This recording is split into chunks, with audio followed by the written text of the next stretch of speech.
High বন্ধুরা, কেমন আছো তোমরা? দেখো ভুট্টাগুলো দেখেই তো ভুট্টা ভাজা খেতে ইচ্ছে করলো। মরিচের গুঁড়োর সাথে একটু তেল মিশিয়ে নিলাম, ভালো করে মিশিয়ে নিচ্ছি।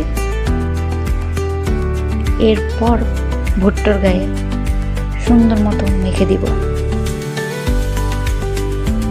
যতগুলো মশলা ছিল সবগুলো মেখে দিয়েছি।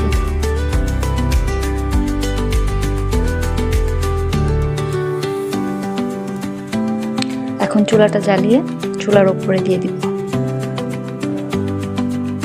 ভুট্টাটা সুন্দর করে ভাজার জন্য দিয়ে দিচ্ছি। সুন্দর মতো পোড়া না হওয়া পর্যন্ত এটাকে পুড়তে থাকবো।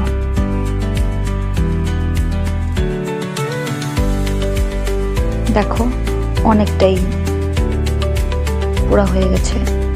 এখন আমি চাট মশলার সাথে বিট লবণ দিয়েছি, একটু মরিচের গুঁড়োও দিয়ে নিব।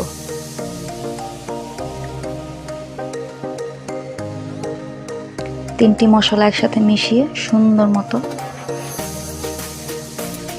মিক্স করে নিব। ভুট্টাটা হয়ে গেছে। এখন ভুট্টার গায়ে লেবুর রস সহকারে মশলাটা সুন্দর মতো মিক্স করে নিব, গায়ে মেখে নিব আর কি। এমন করে খেলে জাস্ট ওয়াও স্বাদ হয়, জানেন? খুব সুন্দর লাগছে দেখতে, খুব অসাধারণ ছিল।